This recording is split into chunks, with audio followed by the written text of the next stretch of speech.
நம்ம பாட்டியை, நம்ம அம்மாவை, நம்ம அக்காவை, நம்ம தங்கச்சியை பற்றின ஒரு தீர்மானம்.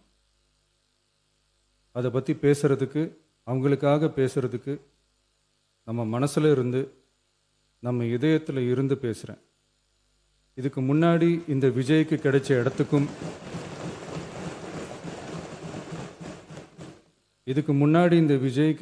இடத்துக்கும் இன்னைக்கு இந்த விஜய்க்கு கிடைச்சிருக்கிற இடத்துக்கும் மிகப்பெரிய காரணமாக இருக்கிறதுல என்னோட பாட்டி, அம்மா, அக்கா, தங்கச்சிங்க தான்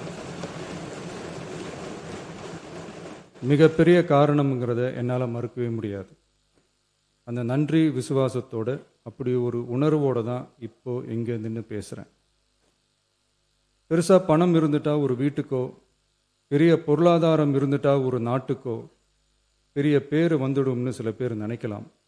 ஆனால் உண்மையாகவே ஒரு வீட்டுக்கோ ஒரு நாட்டுக்கோ எப்போ பெரிய பேர் கிடைக்கும் தெரியுமா? மென்ஷன் பண்ணுறது வீட்டு பெண்கள் தனிப்பட்ட முறையில் உயர்ந்தாதான் பெரிய பேர் ஒட்டுமொத்த சமூகத்துக்கே கிடைக்கும். நம்ம தமிழ்நாட்டு மண்ணில் சங்க காலத்தில் இருந்த அன்னைக்கும் சரி இன்றைக்கும் சரி மிகப்பெரிய அடையாளமாக இருக்கிற பெண் ஆளுமைகள் நிறைய பேர் இருக்காங்க. ஔவையார், காக்கை, பாடினியார்னு சங்க காலத்து ஆளுமைகள், கண்ணகி, மணிமேகலை, குண்டலகேசி, இவங்கெல்லாம் இலக்கியத்தில் நிலைச்சி நிற்கிறவங்க. ஆண்டாள், காரைக்கால் அம்மையார், இவங்கெல்லாம் ஆன்மீகத்திலையும் இலக்கியத்திலையும் உயர்ந்த இடத்துல இருக்கிறவங்க. ராணி வேலு நாச்சியார், குயிலி, அம்புஜம் அம்மாள், ருக்மணி லட்சுமிபதி அம்மாள், டாக்டர் முத்துலட்சுமி ரெட்டி அஞ்சலை அம்மாள், மக்கள் சேவகர் அஞ்சலை அம்மாள்னு நம்ம நாட்டோட விடுதலை போராட்டத்தில் கலந்துக்கிட்டவங்க. அரசினர் நம்ம தமிழ்நாட்டு பெண் ஆளுமைகள் நிறைய பேர் இருக்காங்க. முதலமைச்சர் சுதந்திர போராட்டத்தில் இருந்து சமூக நீதி போராட்டம் வரைக்கும் கலந்துக்கிட்டவங்க தான் நம்ம தமிழ்நாட்டு பெண்கள். அது மட்டுமா, கல்வி, அறிவியல், அரசியல், நீதி, நிர்வாகம், தொழில்நுட்பம்னு எல்லா டிபார்ட்மெண்ட்லேயும் இன்னைக்கு நம்ம தமிழ்நாட்டு பெண்களோட பங்களிப்பு பெருசாக இருக்குன்றத யாரும் மறுக்கவே முடியாது. நம்மளோட குடும்பத்தில் அப்படிப்பட்ட நம்ம வீட்டு பெண்களுக்கு அரசியல்லையும் முன்னேற வழிவகை செய்யணும். அதுக்கு உரிய இடஒதுக்கீடு வழங்கணும். பெண்களுக்கு இடஒதுக்கீடு தர்றது ஏதோ சலுகைன்னு நினைச்சிடக்கூடாது. சமூக நீதி சார்ந்தது, அரசியல் அமைப்பு சார்ந்தது. மாண்புமிகு பேரவைத் தலைவர் அவர்களே, நம்ம நாட்டோட மக்கள் தொகையில் ஏறக்குறைய பாதி பேர் பெண்கள் தான். அதனால் அனைத்து நிலைகள்லையும் பெண்களுக்கு சம அந்தஸ்து வழங்கப்படணும். அரசியலமைப்பு சட்டமும் அவங்களுக்கு சமத்துவ உரிமையை வழங்கித்தானே இருக்குது. நம்ம தமிழ்நாட்டை எடுத்துக்கிட்டாலும் ஆண்களை விட பெண்கள் தான் அதிகம். ஓட்டு சதவீதத்தில் கூட அவங்க தான் அதிகம். ஆனால் அவங்களுக்கான அரசியல் இடம்னு பார்த்தா தலைவர் அவர் 2021 சட்டசபையில் 12 பெண்கள் இருந்தாங்க. இப்போ இந்த 2026 சட்டசபையில் 23 பெண்கள் இருக்கிறாங்க.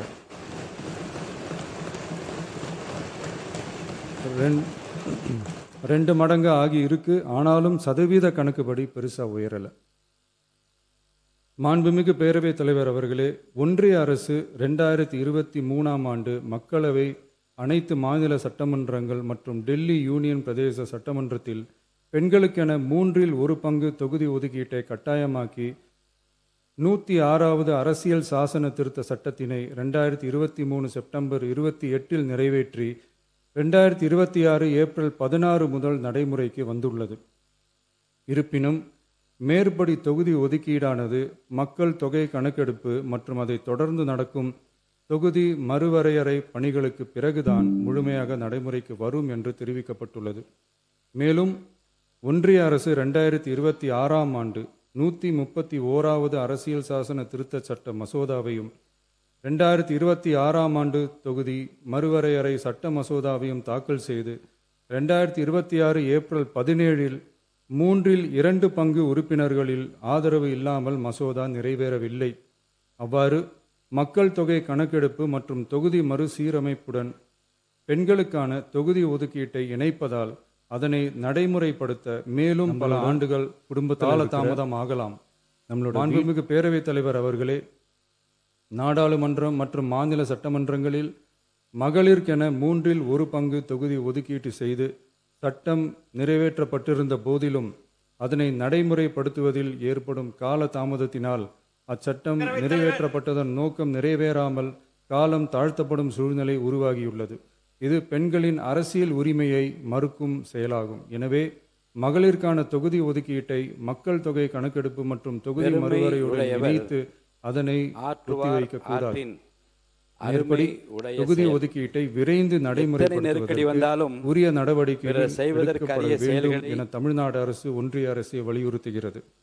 மாண்புமிகு பேரவைத் தலைவர் அவர்களே, நம்ம டிவிகே அரசு பெண்களுக்கான அரசியல் அதிகாரம் உரிய வழங்குறதுல வழிகளில் முன்னோடி மாநில அரசாதான் இருக்கு. பெருமை உடையவர். 4 பெண் அமைச்சர்கள் இருக்கிறாங்க. பெண்கள் பாதுகாப்புக்கு சிங்கப்பெண் சிறப்பு அதிரடிப்படை இருக்கு. பெண்களுக்கான அரசினர் பாதுகாப்புல தனி பெண்களுக்கான தீர்மானம் இம்பார்ட்டன்ஸ்ல டிவிகே அரசு மாண்புமிகு ரொம்ப கவனமா தான் முதலமைச்சர் இருக்கு. அவர்கள். இனியும் அப்படிதான் இருக்கும். உள்ளாட்சியில பெண்களுக்கு 50% இடஒதுக்கீடு கொடுத்ததும் இன்னைக்கு ஆயிரக்கணக்கான பெண்கள் மக்கள் பிரதிநிதிகளா மாறி இருக்காங்க. அவங்களோட தலைமை பண்பும் ப்ரூவ் ஆகி இருக்கு. மாண்புமிகு பேரவை அதே மாதிரி பெண்களோட வெற்றிய சட்டமன்றத்திலையும் பார்லிமெண்ட்லயும் குடும்பத்தில் எக்ஸ்டெண்ட் பண்ண வேண்டிய நேரம் நம்மளோட வீட்டில் இருக்கிற மாண்புமிகு பேரவை தலைவர் அவர்களே, நம்ம இன்று இந்த பேரவையின் வாயிலாக பெண்களுக்கான 33% இடஒதுக்கீட்டை இனியும் தாமதிக்காமல் நடைமுறைப்படுத்த வேண்டும் என்று ஒன்றிய அரசு வலியுறுத்தி அவங்களுக்காக பேசுற பெண்களுக்கான சலுகை மனசுல இருந்து இது அவர்களுடைய ஜனநாயக உரிமை.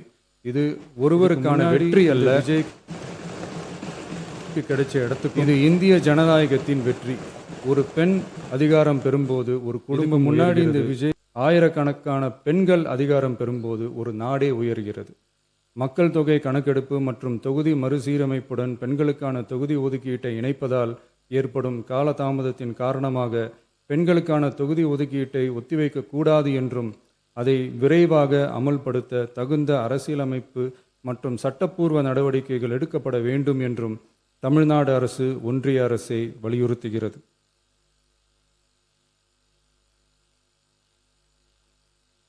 மாண்புமிகு பேரவைத் தலைவர் அவர்களே, டீலிமிட்டேஷன் தொடர்பான ஆலோசனை கூட்டம் தமிழ்நாட்டு மக்களவை மற்றும் மாநிலங்களவை உறுப்பினர்களுடன் தமிழ்நாடு அரசால் நமது தலைமையில் 8/8/2026 அன்று கலைவாணர் அரங்கத்தில் நடந்துச்சு. அந்த கூட்டத்தில் தமிழ்நாட்டை சேர்ந்த அனைத்து மக்களவை மற்றும் மாநிலங்களவை உறுப்பினர்களுக்கும் அழைப்பு விடுக்கப்பட்டு இந்திய தேசிய காங்கிரஸ் கட்சியின் 11 உறுப்பினர்களும், விடுதலை சிறுத்தைகள் கட்சியின் 2 உறுப்பினர்களும், இந்திய கம்யூனிஸ்ட் கட்சியின் 2 உறுப்பினர்களும், மார்க்சிஸ்ட் கம்யூனிஸ்ட் கட்சியின் 2 உறுப்பினர்களும், இந்திய யூனியன் முஸ்லீம் லீக் கட்சியின் உறுப்பினரும் மற்றும் மறுமலர்ச்சி திராவிட முன்னேற்றக் கழகத்தின் உறுப்பினரும் என 6 கட்சிகளை சேர்ந்த உறுப்பினர்கள் பங்கேற்றாங்க. இந்த கூட்டத்தில் டீலிமிட்டேஷன் தொடர்பாக விரிவாக ஆலோசிக்கப்பட்டுச்சு. அந்த ஆலோசனையில் டீலிமிட்டேஷன்னால தமிழ்நாடு மற்றும் தென் மாநிலங்களுக்கு ஏற்படக்கூடிய பாதிப்புகள் குறித்தும் அதை சரி செய்யறதுக்கான வழிமுறைகள் குறித்தும் விவாதிக்கப்பட்டு இறுதியில் டீலிமிட்டேஷன் தொடர்பாக சட்டமன்றத்தில் ஒரு தீர்மானம் இயற்றலாம்னு முடிவானுச்சு. மாண்புமிகு பேரவைத் தலைவர் அவர்களே, இந்தியாவில் 1952ஆம் ஆண்டு முதல் பொது தேர்தல் நடத்தப்பட்டது.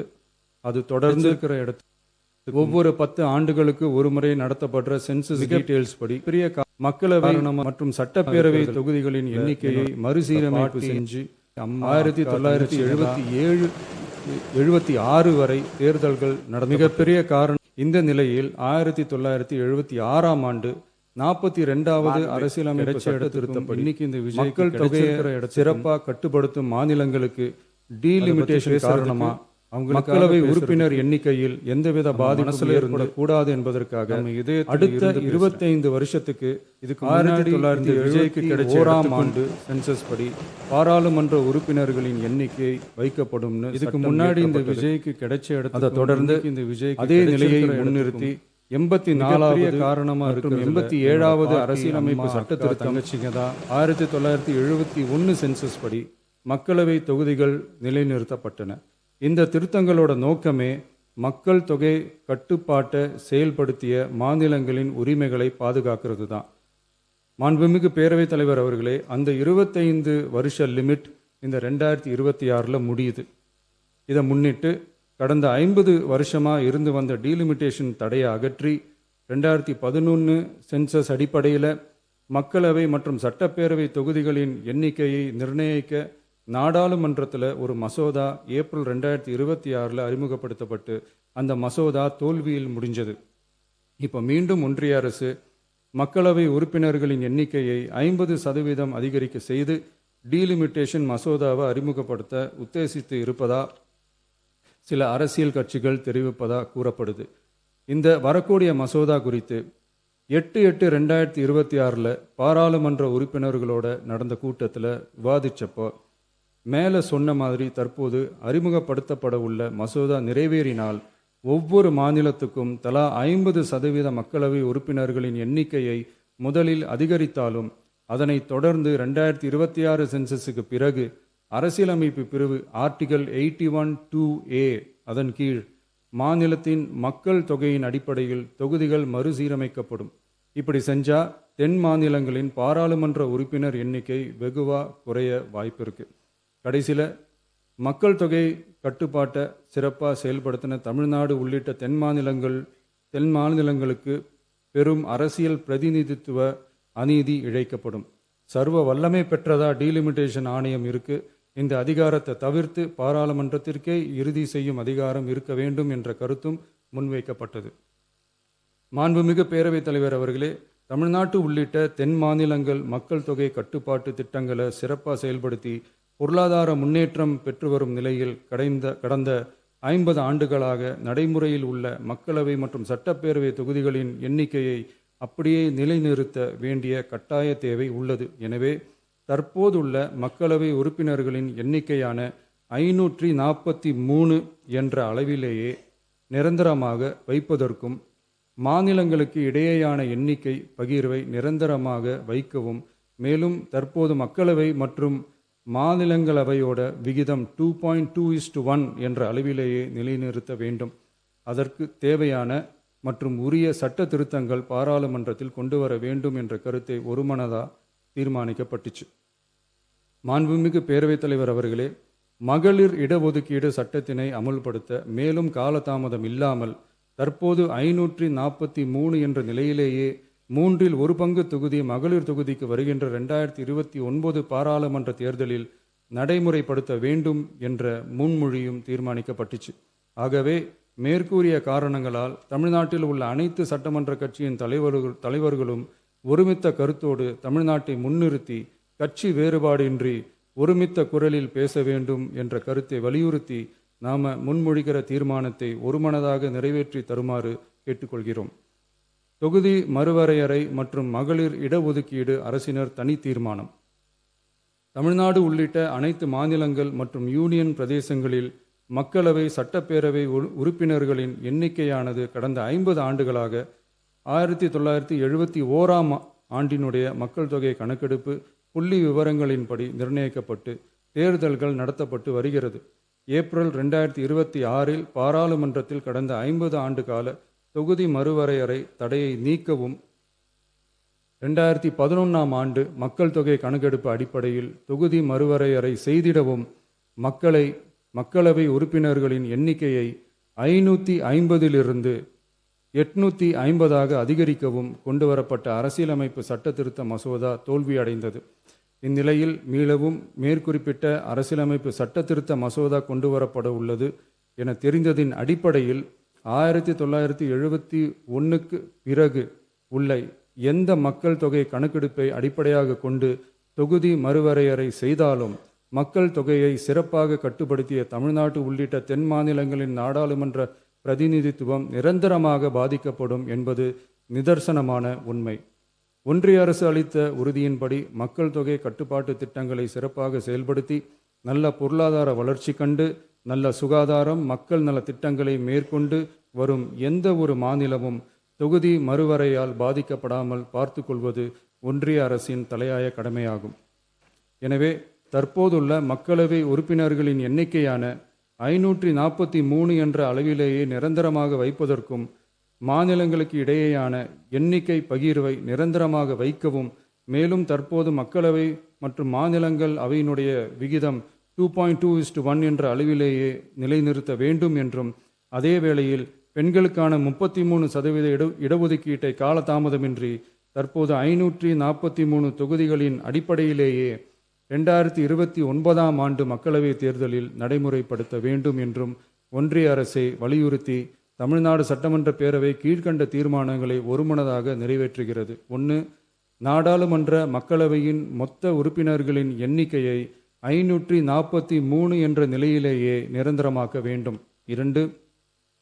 தற்போதுள்ள மக்களவை உறுப்பினர்களின் இடங்களின் எண்ணிக்கையை மாநிலங்களுக்கிடையே, அதாவது விகிதாச்சார பிரதிநிதித்துவம் தற்போதுள்ள அளவிலேயே நிரந்தரமாக்க வேண்டும். 3.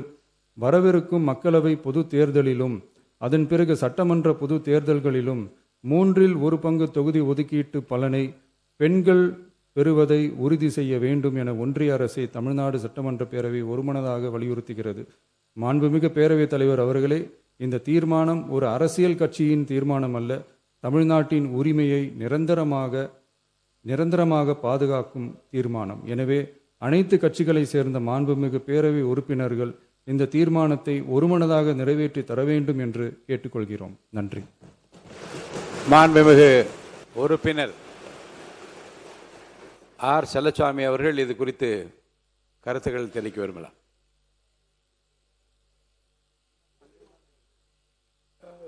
இதை குறித்து பேச போறீங்க, வேற ஏதாவது சொல்லுங்க. மாண்புமிகு பேரவைத் தலைவர்களே, உங்களுக்கு தெரிந்த செய்தி தான் இது. அரசின் சார்பாக 110 விதியின் கீழ் சில அறிவிப்புகளை செய்கிற பொழுது அந்த பகுதியிலிருந்து அது நன்றி சொல்வதாக பாராட்டுதான் விடுவார்கள், எப்பொழுதுமே நடைபெற்று கொண்டிருப்பது. இது போன்ற தனி தீர்மானங்களை முதலமைச்சர் அல்லது சம்பந்தப்பட்ட அமைச்சர்கள் கொண்டு வருகிற பொழுது பிரதான எதிர்க்கட்சியை தான் முதலாக அது வாய்ப்பு கொடுக்குற பழக்கம் தான் இது வரைக்கும் இருந்திருக்கிறது. அதை நினைவூட்டுகிறேன். ஏன்னா அவரை நீங்கள் அனுமதிங்க, அப்புறம் நீங்கள் எல்லாருமே பேசுறது அனுமதி ப்ளீஸ். மரபு அதுதான் இது வரைக்கும் இருக்குது. இருங்க, அவர் தான் இருங்க, அவர் உங்களுக்கு தானே கொறடா, அவர் தானே, அவர் சொன்ன பிறகு நீங்கள் எதுக்கு சொல்கிறீங்க? அமைதியாக இருங்க. இல்லை, நீங்கள் சொன்னது புரிஞ்சுக்க முடியுது. சென்ற முறை இது போன்று அனுமதித்தேன். ஏன்னு சொன்னால் கட்சிகளுடைய எண்ணிக்கைக்கு ஏற்ப 1, 2 அப்படி கொண்டு தான் போட்டு வந்தோம், கட்சிகளுக்கு ஏற்ப கொடுத்துட்டு வந்தோம். இப்போ இதுதான் இல்லை, புரியுது, சரி. அவை முன்னவர் மாண்புமிகு பேரவைத் தலைவர் அவர்களே, மாண்புமிகு பேரவைத் தலைவர் விரும்புவது எல்லா கட்சியும் பேசி எதிர்க்கட்சியில் அதற்கான விளக்கத்தை சொல்கிற போது இன்னும் அது தெளிவாக இருக்கும் என்ற முறையிலே தான் அவர் அந்த சொல்லியிருக்கிறார். அதை தவிர வேறொன்றும் இல்லை.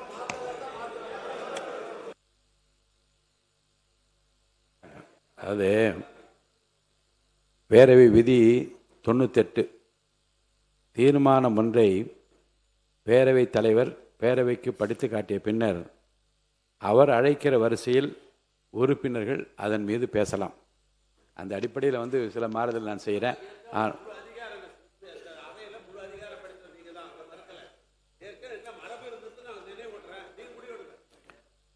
மாண்புமிகு உறுப்பினர் ஆர். செல்லசாமி அவர்கள். மாண்புமிகு பேரவைத் தலைவர்களே, மாண்புமிகு முதலமைச்சர் அவர்களே, எதிர்க்கட்சி தலைவர்களே, மாண்புமிகு அமைச்சர் பெருமக்களே, சட்டமன்ற உறுப்பினர்களே, மாண்புமிகு தமிழக முதல்வர் முன்மொழிந்த அரசினர் தீர்மானத்தை மார்க்சிஸ்ட் கம்யூனிஸ்ட் கட்சி மனதார வரவேற்கிறது. 2011ஆம் ஆண்டு மக்கள் தொகை கணக்கெடுப்பு அடிப்படையில் தொகுதி வரையறை செய்து 816 முதல் 850ஆக எம்பி தொகுதியை மாற்ற ஒன்றிய அரசு முயற்சி செய்து கொண்டிருக்கிறது. இந்திய நாட்டினுடைய அரசியலமைப்பு சட்டம், கூட்டாட்சி தத்துவம், மதசார்பின்மை கொள்கையை இதை சீர்குலைக்க முயற்சி செய்கிறது. மக்கள் தொகையை சிறப்பாக கட்டுப்படுத்திய தமிழ்நாட்டிற்கு இது ஒரு தண்டனையாக கொடுப்பதற்கு முயற்சி செய்து கொண்டிருக்கிறது. ஏற்கனவே 1976ஆம் ஆண்டு சட்ட திருத்தத்தின் போது தமிழ்நாட்டின் தொகுதிகள் 41 39ஆக ஏற்கனவே குறைக்கப்பட்டது. அதுதான் வரலாறு. தற்போது இது நிறைவேற்றப்பட்டால் மேலும் பாதிப்பு அதிகமாக இருக்கும். மாநிலங்களோடு ஆலோசிக்கப்படாமல் எல்லையை நிர்ணயம் செய்யக்கூடாது என்று நாம் கேட்டுக்கொள்கிறோம். ஒன்றிய அரசினுடைய நோக்கமாக இஸ்லாமியர்கள், குறிப்பாக சிறுபான்மை மக்கள் வாழ்கின்ற இடத்தில் வெற்றி பெற முடியும் என்ற நிலையிலேயே அவர்கள் வெற்றி பெற முடியும் என்ற நிலையில் வெற்றி பெற முடியாத அளவில் அந்த எல்லையை பிரிப்பது, அதே மாதிரி தலித்துகள் வாழுகின்ற அவர்கள் வெற்றி பெற முடியும் என்ற அந்த தொகுதிகளுடைய எல்லையை பிரிப்பது, எங்கும் வெற்றி பெற முடியாத நிலையை உருவாக்குவது என்ற நிலையிலே ஒன்றிய அரசு அப்படிப்பட்ட சூழ்ச்சிகளை நிச்சயமாக செய்யும். எந்த மாநில உரிமையும் பாதிப்பதை மார்க்சிஸ்ட் கம்யூனிஸ்ட் கட்சி ஒருபோதும் அனுமதிக்காது. தற்போது இருக்கின்ற எண்ணிக்கையிலேயே மாற்ற வரக்கூடாது என்று நாம் கருதுகின்றோம். பாராளுமன்றத்தில் 543 பேருக்கு இப்போதே பேச நேரம் இல்லை. அது 850 உயர்கின்ற நேரத்தில் எவ்வளவு நேரம் பேச முடியும் என்பதுதான் அது கேள்விக்குறியாக இருந்து கொண்டிருக்கிறது. எனவே அனைத்து கட்சிகளுடன் ஒன்றிய அரசு பேசணும், மாநிலங்களோடு பேசணும். அதற்கு பிறகுதான் இப்படிப்பட்ட ஒரு நிலைப்பாடை எடுக்க வேண்டும் என்று மார்க்சிஸ்ட் கம்யூனிஸ்ட் கட்சி கேட்டுக்கொள்கிறது. பிஜேபிக்கு செல்வாக்குள்ள வட மாநிலங்களில் தொகுதிகளை அதிகரிப்பது பிஜேபியுடைய நோக்கமாக இன்றைக்கு இருந்து கொண்டிருக்கிறது.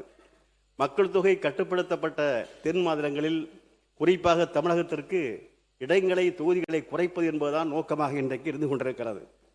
அதே போன்று நம்முடைய மக்கள் தொகை கணக்கெடுக்காமல் இன்றைக்கு புதிய நாடாளுமன்ற கட்டிடமே கட்டப்பட்டது. புதிய நாடாளுமன்ற கட்டிடத்தை கட்டுகின்ற நேரத்தில் 888 இருக்கைகள் கொண்ட நாடாளுமன்ற கட்டடமாக கட்டப்பட்டது என்று சொன்னால், அன்றைக்கு ஏதோ நோக்கத்தோடு தான் இது கட்டப்பட்டதாக நாம் கருதுகின்றோம். எனவே இன்றைக்கு 543 எண்ணிக்கை என்பது அதுவே போதும். தமிழகத்தை போன்ற தென் மாநிலங்களை வஞ்சிக்கக்கூடாது என்று நாம் கேட்டுக்கொள்கின்றோம். மக்கள் தொகை கணக்கெடுப்பிற்கும் அதே போன்று மகளிர் இடஒதுக்கீட்டிற்கும் எந்த விதமான சம்பந்தமும் இல்லை. எனவே மாண்புமிகு முதல்வர்கள் முன்மொழிந்தது போன்று 2029ஆம் ஆண்டு நாடாளுமன்ற தேர்தல் வருகின்ற நேரத்தில் 543 எண்ணிக்கையிலே மகளிருக்கும் 33% இடஒதுக்கீடு என்பதையும் கருத்தில் கொண்டு அந்த தேர்தலை நடத்த வேண்டும் என்று கேட்டு, இந்த மாண்புமிகு முதலமைச்சர் அவர்கள் இங்கே முன்மொழிந்திருக்கக்கூடிய அரசியல் தீர்மானத்தை மார்க்சிஸ்ட் கம்யூனிஸ்ட் கட்சி மனதார வரவேற்கிறோம். நன்றி, வணக்கம். மாண்புமிகு உறுப்பினர் திரு டி. ராமச்சந்திரன் அவர்கள்.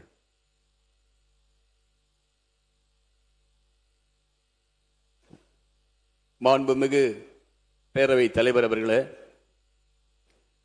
தொகுதி மறுசீரமைப்பு என்ற பெயரால் தமிழ்நாடு உள்ளிட்ட தென் மாநிலங்களுடைய மக்களவை பிரதிநிதித்துவத்தை குறைக்கும் வகையில் ஒன்றிய அரசு கொண்டு வரவுள்ள தொகுதி மறுசீரமைப்பு சட்ட மசோதாவை எதிர்த்து நம்முடைய மாண்புமிகு முதலமைச்சர் தலைமையில் கடந்த 8ஆம் தேதி அனைத்து நாடாளுமன்ற உறுப்பினர்கள் கொண்ட கூட்டத்தை கூட்டி தமிழ்நாட்டுடைய மக்களை பிரதிநிதித்துவத்தையும் அதே போல மகளிருக்கான 33% இடஒதுக்கீட்டை உறுதிப்படுத்தும் வகையில் மாண்புமிகு முதலமைச்சர் கொண்டு வந்திருக்கின்ற இந்த அரசியல் தீர்மானத்தை இந்திய கம்யூனிஸ்ட் கட்சியின் சார்பாக வரவேற்கிறேன், ஆதரிக்கிறேன். மாண்புமிகு பேரவைத் தலைவர் அவர்களே, ஜனநாயக நாட்டில்